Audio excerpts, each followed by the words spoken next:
Welcome to Choice Classic Radio. Like us on Facebook, subscribe to us on YouTube, and help keep this show alive by donating at choiceclassicradio.com. For more of your favorite old-time radio shows, join us on our companion podcast, Choice Classic Radio, Mystery, Suspense, Dramas, and Horrors, where we bring to you the most mysterious tales that the golden age of radio had to offer. And now, with over 167 episodes broadcast on NBC Radio from 1949 to 1953, we bring to you Dangerous Assignment.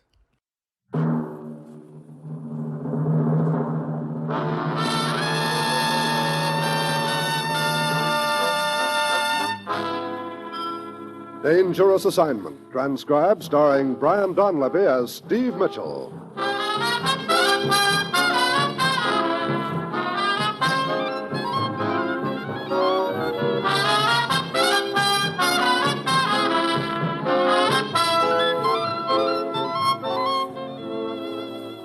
Yeah, danger is my assignment. I get sent to a lot of places I can't even pronounce. They all spell the same thing, though, trouble. But when I walk into the commissioner's office, I don't realize that this assignment's going to wind up with my life being saved by a handful of cigars.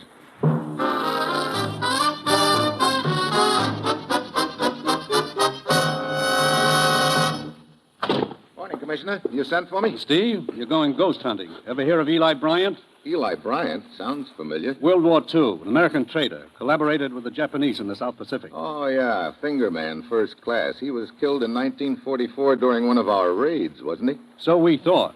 Eli Bryant is still very much alive, Steve. Been in hiding ever since. According to our information, he's in Australia. Had a plastic surgery job done on his face. One of our boys get a line on him? No, a man named Walt Cooper claimed he recognized Bryant in Darwin 2 weeks ago. He contacted us and said we'd hear from him again. What's his angle? It looks like he's trying to make some sort of deal. Putting the squeeze on Eli Bryant, and if that doesn't work, he's going to try to see how much he can get from us. That looks like it. Well, have we heard from him again? I've just heard about him. Cooper's body was found in a ditch on the outskirts of Darwin 3 nights ago. Looks like he tried to pull the blackmail bite on the wrong man. Steve, get over there. Find the man who killed Cooper, and I think you'll find Eli Bryant. Well, that's it. You've got your assignment. Good luck.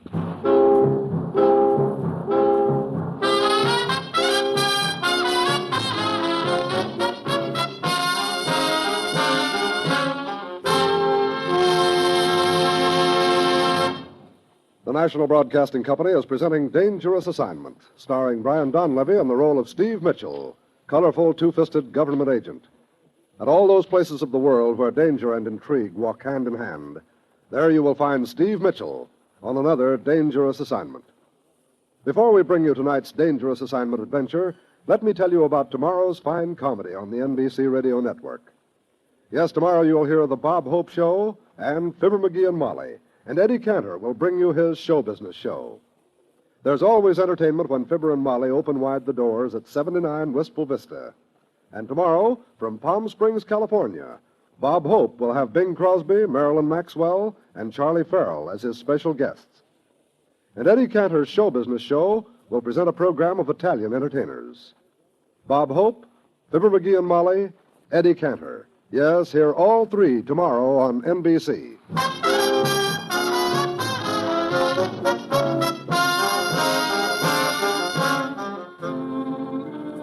Got my assignment. Fly to Darwin, Australia, track down the killer of a would-be blackmailer, and I'll probably wind up with a gent named Eli Bryant, American traitor, fingerman for the Japanese in World War II. It's late Tuesday afternoon when my plane lands at Darwin, and half an hour later I'm at police headquarters talking about Cooper's murder with the officer in charge. He brings out a flock of photographs and x-rays. You see what I mean, Mr. Mitchell? Here. Yeah. Wound on the back of Cooper's skull is rather unusual. No ordinary weapon, that's for sure. Looks as if he was struck with a club of some sort. Yeah, and one with spikes in it at that. What? What have you found out about him? Cooper? Oh, very little. Single, lived in a boarding house, had very few friends. One of them was a man named Fleming. John Fleming, lived at the same address. You have Fleming in for a talk? Fleming's here, all right, in the morgue. He's dead. What? The farmer found Fleming's body in a parked car this morning, some 50 miles south of here. Don't tell me he was hit with that spiked club. No, a .45 caliber bullet finished him off. That killer of ours seems to be having a busy week. No, this wasn't the same person, I'm sure. Oh? You see, Fleming's death wasn't a deliberate killing, Mr. Mitchell. One of my men telephoned in 2 hours ago with the news that a young lady reported someone had broken into a farmhouse near Murchison Creek last night. She fired a few shots at the man, thought she missed. It was Fleming? Yes, somehow he must have managed to get back to his car, drive a mile or so. And then conked out, huh? Conk? Oh, yes, of course. Excuse me, Mr. Mitchell. Yes? Mr. Pelling, eh? Just a moment. Fleming's employer. I asked him to drop in. Want to talk to him? Sure. All right. Have Mr. Pelling come in. Pelling runs some sort of a curio shop. Fleming was one of his clerks. I see. Come in, Mr. Pelling. Thank you. Mr. Mitchell, Mr. Pelling. How do you do? Mr. Pellin? Sit down, sir. I can't tell you what a shock Fleming's death has been to me, gentlemen. Why, he's been with me for years. My best clerk. You knew him pretty well, then? Of course. That is, I thought I did. What do you mean? Well, he was quiet, dependable, devoted to the store. I was thinking about bringing him in the firm as a partner. And the other day, he quit. Just like that. I couldn't understand it. Mr. Pellin, have you ever met a man called Cooper? Cooper? Cooper. Let me think. A friend of Fleming's. He might have been in your store a few times. No, I don't believe I ever met the man. Well, looks like my next stop is that farmhouse near Murchison Creek and the young lady who plugged Fleming. I'll check with you later, Lieutenant.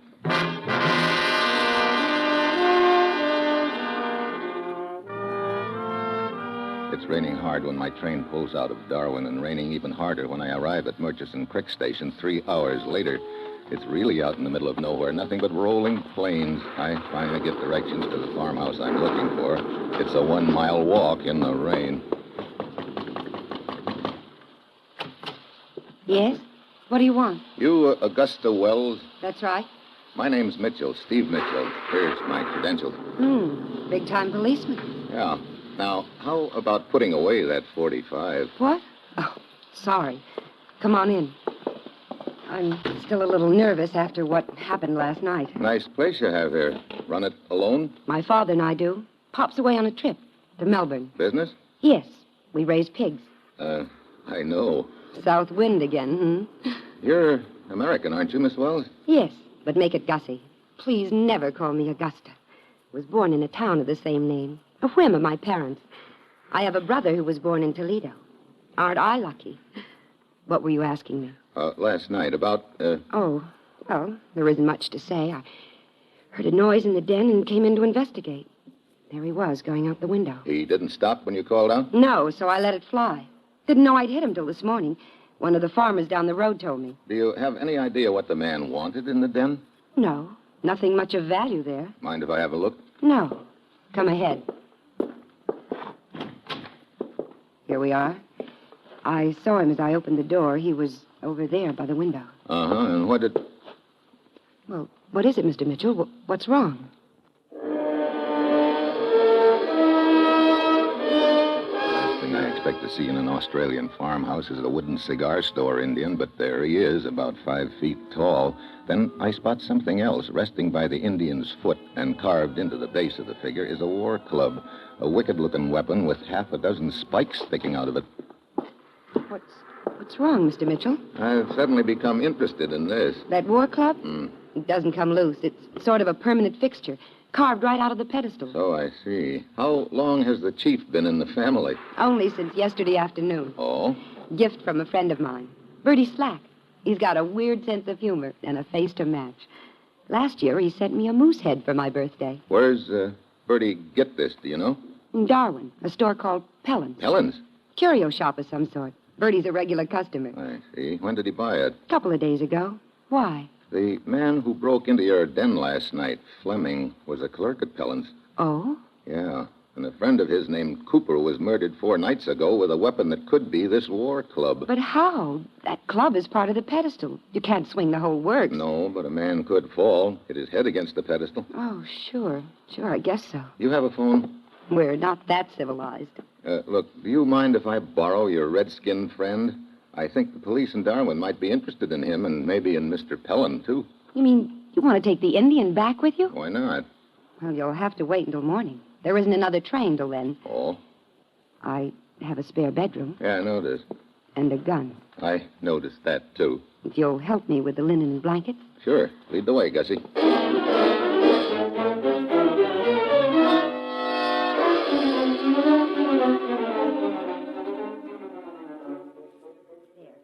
Bed's made. There's an extra blanket in the cupboard if you need it. Okay, thanks. Hey, wait a minute. Listen. Sounds like a truck pulling away. Funny, I didn't hear it approach. Could have posted in. What would a truck be doing around here this time of That's night? what I want to find out. Hall light's right at the bottom of the stairs. Okay. I want to take a look in the den here. Hey. The Indian. It's gone.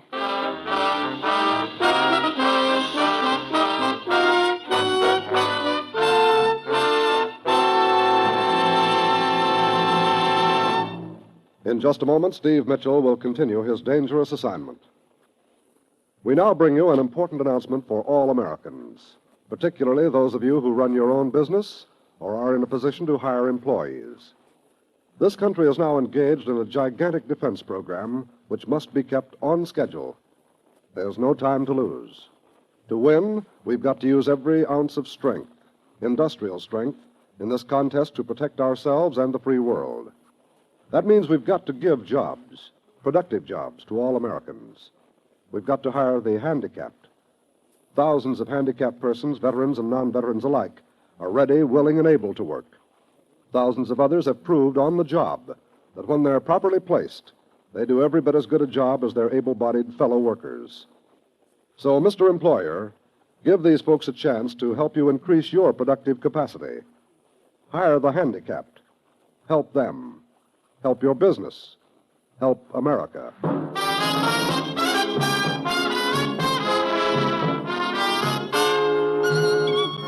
And now, back to Dangerous Assignment and Bryant Donlevy as Steve Mitchell.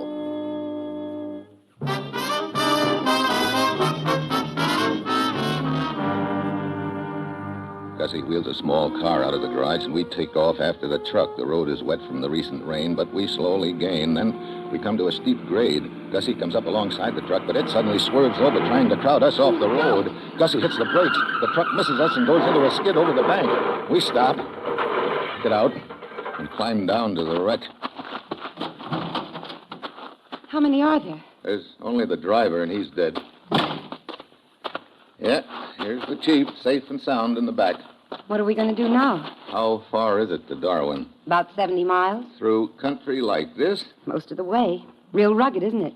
Gussie, I'd feel a lot better if I got the chief there as soon as possible. Do you think you could drive it? Well, it's going to be a little crowded in this car, but after all, I don't often get a chance to take one man for a ride, let alone two. Come on.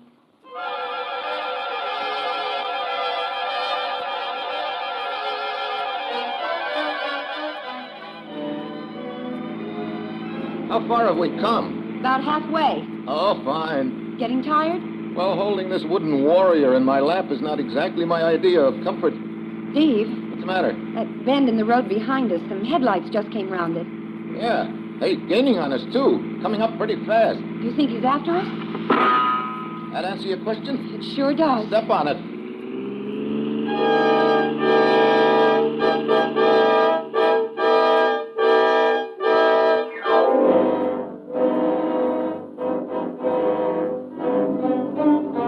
We screech around a curve and then spot a clump of trees and pull in behind it. Their car roars past. Then... Hey, Yeah. The tracks run parallel to the road, about half a mile away. I thought you said there was no train until morning. I meant passenger trains. They run a slow freight and cattle train through every night. I'd settle for that right now, believe me, but I don't suppose I've got a chance of catching it. Sure we have. Huh? There's a grade right over there. It slows almost to a stop. Okay, let's start hiking.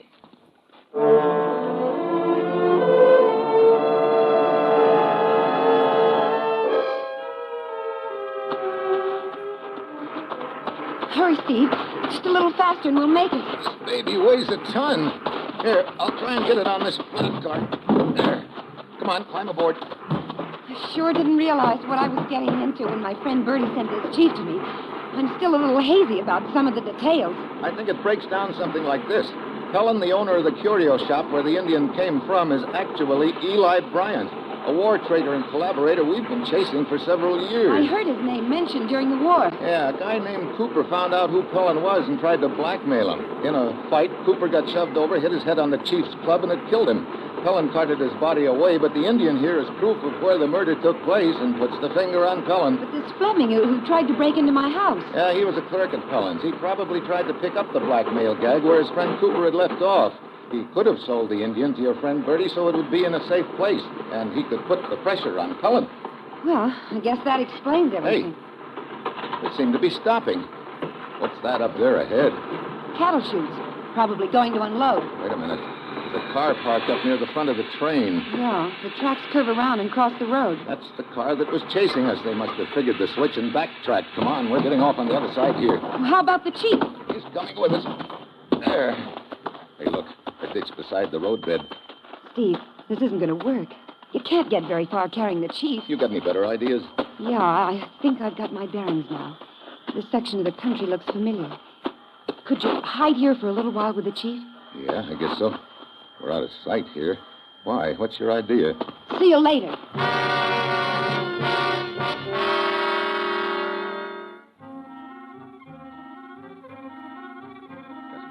Across the fields. I don't know what her idea is, but I hope it works. All I can do is stay under cover in the ditch with the wooden Indian.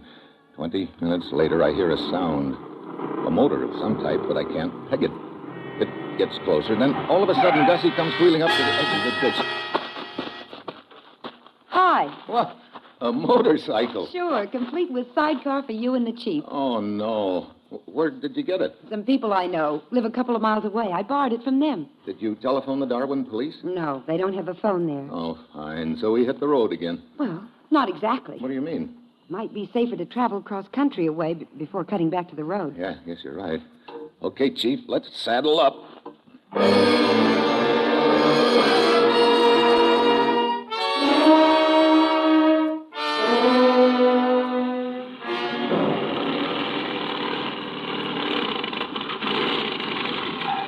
I think we can probably get back on the road now. Offhand, I couldn't possibly think of a better idea. There. Yeah. I don't see any sign of a car behind us. We may have shaken them. Getting light. Yeah. Hey, don't tell me. Civilization. Look, up there beside the road, a farmhouse. And telephone wires leading to it. Well, what do you know? I'll head in behind the back porch there. Fine. There. Out of sight of the road now. Yeah. Come on, Chief. We're dismounting. Steve, looks pretty deserted around here. Yeah. Smells musty. Probably been shut up for some time. There's the phone.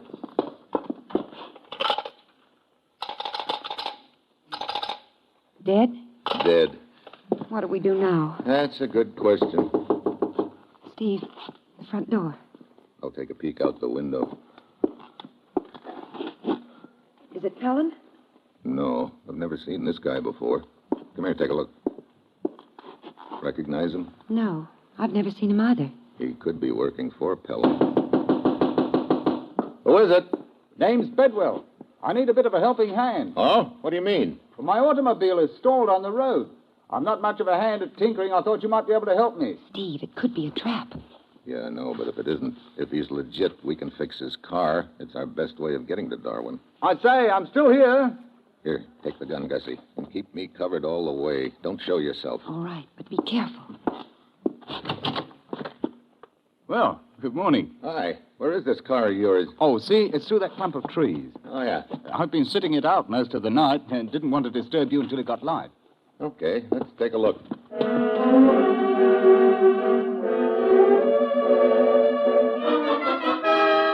I walk to the car with Bedwell, still wondering if it's a trap, but nothing happens. We get to the car. I find a loose distributor wire and fix it. Bedwell gets in, and the car starts like a top. I say. I guess that was it, all right. Well, Thanks awfully, old boy. Sure. You heading toward Darwin? Yes, can I give you a lift? You sure can. Hop in. Well, there are some others back in the house that have to go, too. Oh, others? Oh, who are they? One's a girl. Oh, how jolly. Does she have a friend? Well, as a matter of fact, yes. Who's the friend? Well, you may find this a little hard to believe, Mr. Bedwell, but you see... The friend is a wooden Indian. What? Helen. A gun? I say, what is all this popping out from behind trees with talk of wooden Indians? Get out of the car, quickly. What happened to the accent, Helen? I don't need it anymore. Oh, really? Now, Mr. Mitchell. You finally caught up with us. I certainly did. You see, I found out whom Fleming had sold the Indian to and sent one of my men after it. The guy in the truck? Yes. Fortunately, I followed along myself in my car. It's been a long chase, but it's over now. I say, I really don't know what any of this is all about, but I'm sure it's none of my business. And if you'll excuse me... Hardly. You were unfortunate enough to happen along at the wrong time. That Indian proves Cooper was killed at your curio shop. Cooper knew who Eli Bryant was, the collaborator we've been chasing all these years. That sort of makes you Bryant. Exactly. Now we're all going back to the farmhouse and our friend, the wooden Indian.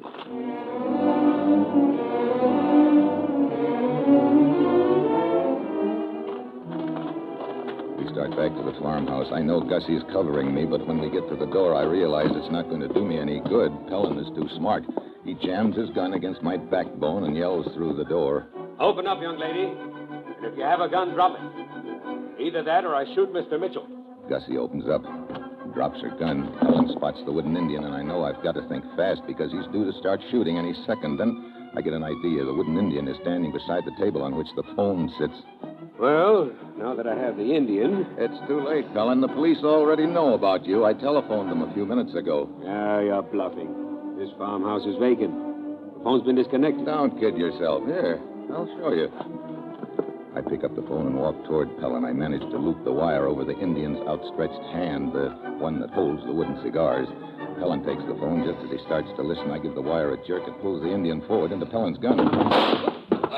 Too late. Are you all right, Steve? Sure. Our friend the chief here saved us. Now, if Mr. Bedwell will be kind enough to take us all to Darwin. A wooden Indian for a friend? The deserted farmhouse. Oh, really, We're not really nuts, Mr. Bedwell. I can explain. Oh, quiet. Hey, Bedwell! Come back! Bedwell! Gussie, Yeah? you better crank up your little motorcycle again.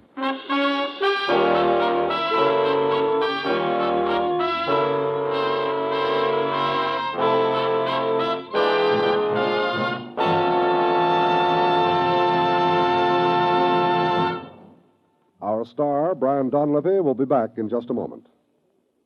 When it comes to knowing the people and facts about show business, you'll find that Eddie Cantor's 42 years in the entertainment world have given him a great backlog of wonderful stories about show people. And every Tuesday evening on the NBC radio network, Eddie recounts those intimate little-known stories about your favorite entertainers. So make it a date with Eddie Cantor's show business show for tomorrow and every Tuesday evening. You'll hear the recorded talents of many superb artists, and you'll hear interesting material from Eddie Cantor's memory book.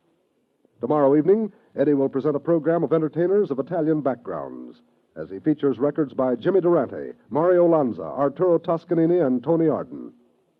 Yes, make a date to be in the radio audience tomorrow evening for Eddie Cantor's Show Business Show. It's a regular Tuesday night feature, joining such other fine programs as Fibber McGee and Molly, Bob Hope, and The Cavalcade of America on most stations of the NBC radio network.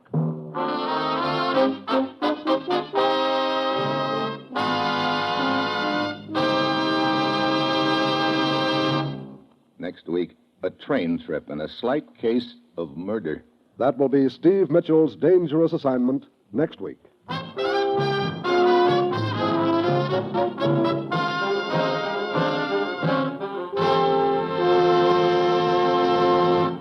Dangerous Assignment, starring Brian Donlevy as Steve Mitchell with Herb Butterfield as the commissioner, is written by Bob Reif and Adrian Jondeau.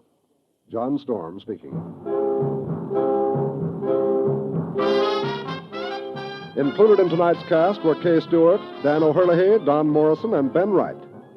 Be with us again next week at this same time when Brian Donlevy, starring in the role of Steve Mitchell, will embark on another transcribed dangerous assignment.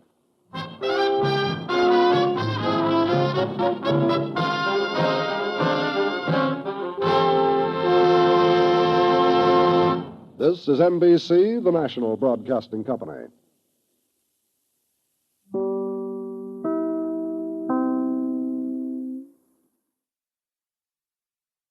That concludes today's episode. We'd like to thank you and remind you to donate at choiceclassicradio.com. Remember, your donations make episodes like this possible.